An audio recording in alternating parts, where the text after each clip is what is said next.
Mallory's Infants is a two-form entry school in northwest London. With 61% of pupils learning English as an additional language and 32% designated as special needs, their Ofsted says very good provision for literacy has contributed to their rising standards. Their Key Stage 1 teacher assessment gives 88% of pupils reading at level 2 and above, rising to 96 for writing and 97 for speaking and listening. Despite its residential suburban location, the school population has shown a steady increase in the number of children with English as an additional language over the last 5 years. In this programme, we'll see how strategic decisions made by the leadership to manage downsizing, interventions and planning and assessment jointly contribute to the effective teaching and learning of literacy. Key to our success in literacy is building on children's experiences and attainment from the foundation stage, moving that into Key Stage 1 through good planning, good assessment, good tracking procedures, but also doing it in a way which is creative and allows scope for change and flexibility where needed. The senior leadership team analyse how the tracking and assessment information is monitored from the end of foundation to Key Stage 1.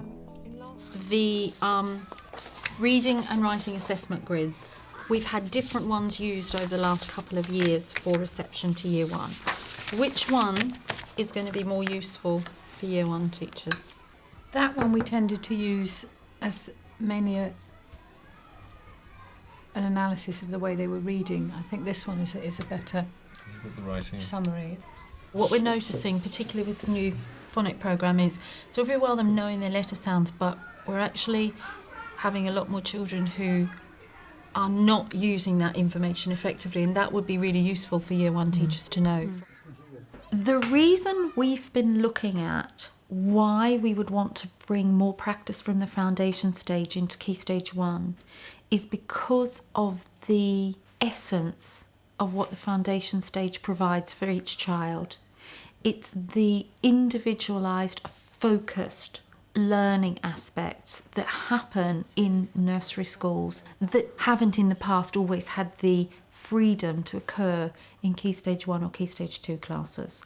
And it's about looking at how we can bring that more succinctly and more appropriately into Key Stage 1 classes. Due to the growing number of children in the school with specific language needs, the leadership took the strategic decision to downsize their literacy classes across Years 1 and 2. As I was riding along a bumpy road, I fell off my bike. I scraped my arm and I hurt my ankle. There was lots of blood.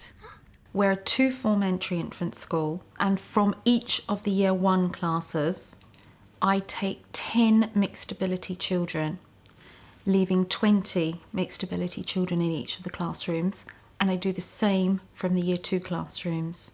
So there's 3 teachers with a group of 20 children each, 4 days a week, teaching the same literacy programme to a broad range of abilities. Thank you so much for helping me. Regards, Mrs. Armitage. Oh, I can see something beside the medical kit. Tissue. Basket. A basket! We can tie it on with the wire and we can put the stuff inside. Should we go and try it? Yeah. OK, come on then, let's go and gather round. And as you know, when you've got 2 different ways of spelling something, it's very difficult to know which one to use. The benefits in terms of space, in terms of atmosphere, it feels much more spacious and relaxed with 20 than 30. You don't have that pressure that you have when you've got a very full classroom.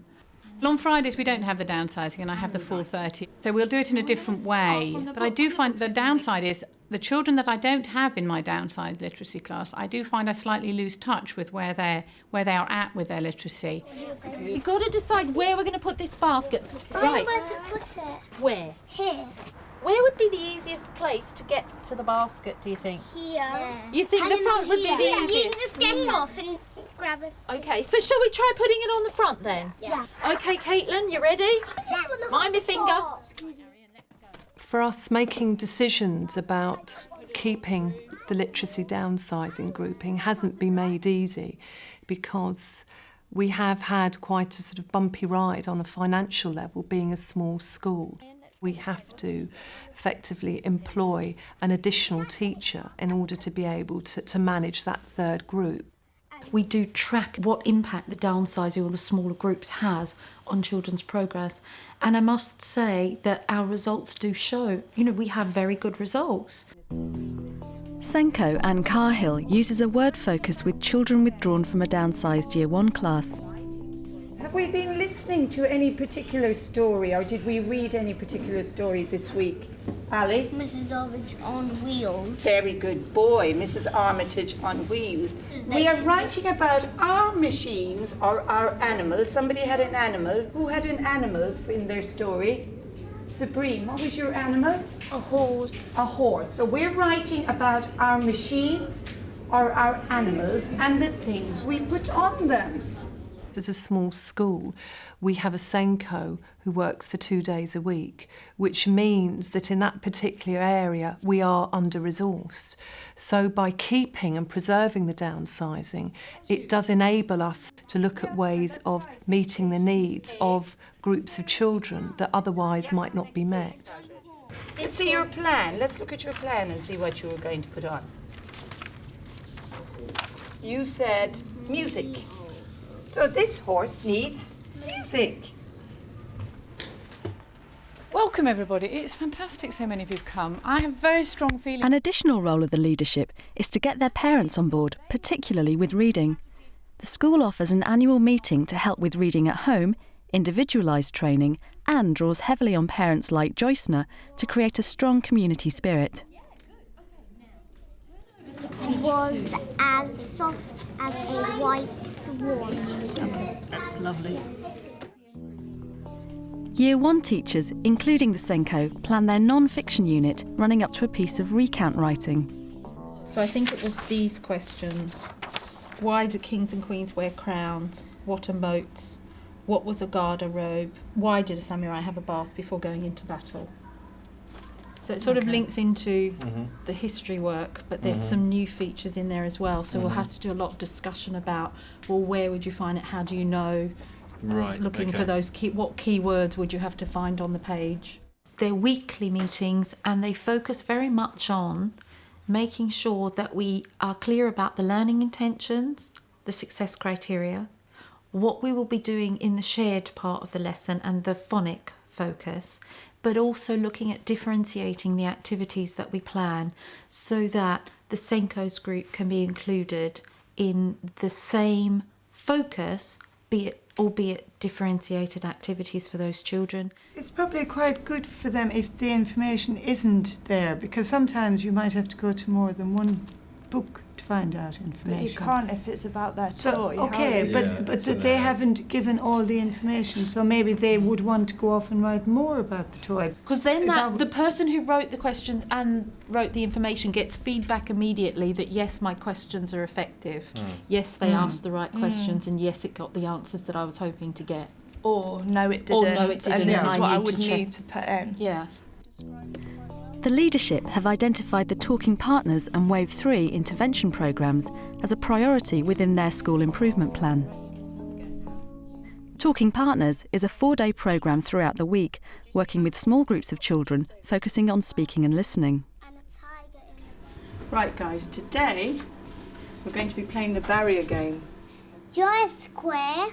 What size is it? It's a medium size. Medium size. Well done. Draw the roof on top of the square. In making the decision about embarking on intervention programmes, we needed to look at how we could finance that. And being a school with a small budget, obviously those kind of decisions haven't been easy for us. We haven't been given any extra funding to manage this process. We have to look within our own budgetary decisions to look at how we use it and making it fit these different needs and different purposes as best we can. Wave 3 is an intensive reading recovery programme working with individual children over a period of 15 weeks. Can you remember to point to the words as you're reading? All right, good girl, off you go. What does Mum say? No,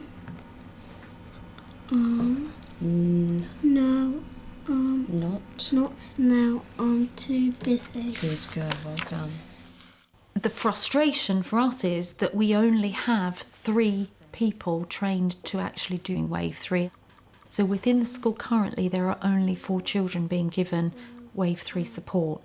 We'd like to double that, but financially we're stretched to be able to do that. Do 2 square shapes, medium size, in the middle of the house. The Talking Partners programme works with 3 children at a time, and we actually are running programmes with Year 1 and Year 2. So we have a lot more children working through the Talking Partners programme and reaping the benefits of that than we do at Wave 3. At their inset, the senior leadership team and the whole staff evaluate the progress of their literacy-focused assessment for learning. We've known what we wanted to teach children to do in reading, but we, in past years, identified that we hadn't really had the children in on that little piece of the jigsaw. When I was looking at the grid that we did a year and a half ago, I was thinking, we said we were there? So just have a look at where you say we are now. And supporting children through peer and self-assessment. We felt that some children had a very good grasp of that. Yeah. And that was reflected in what teachers were observing. But for some children it was still a struggle. Just things that I've observed, and just today there was one child who gave himself 17 greens, and then there was one child who I'd worked with who did quite well, who gave himself a red, and I felt that they didn't really understand what they were doing when they were evaluating. He'd started the pattern, then realised later on that that wasn't the right pattern, so he'd gone back and corrected himself, which I thought was great. Yeah. But he saw it as he hadn't done very well because he'd had to cross out, and so he'd given himself a red. They need to be very confident, really, to be able to look at themselves objectively, don't they? Or they need to be taught how to do it. I was going to say they need Maybe. to be taught that, because I just think about a situation that we had where the children shared work and looked at each other's work, and some of the children were openly critical and quite brutal when they looked at each other and said, oh, that's awful, I can't read that. Yeah. So, you know... It is about teaching them and giving them criteria for themselves in how they give feedback. You're right, Sharon. I am so impressed. Hold them up like this so that we can all see each other's beautiful books. What fantastic writers you are. Key to our success in literacy at Key Stage 1 is the fact that we have worked hard to put good systems in place. So we have systems that support planning, tracking and assessment. And pivotal to all of that, and in terms of pulling it all together, is the fact that I have fantastic staff, both teaching and support staff. Without them, we wouldn't be able to achieve the successes that we do. Congratulations, excellent work. Off you go. Connor, your writing was really great today. Well done. Good on you. Excellent work, Prissy. That target is there. We can do a new one now, can't we? Well done. For someone who didn't think they could write a whole story, do you think you've done well? Yeah. Excellent. Good girl. Well done. Well done.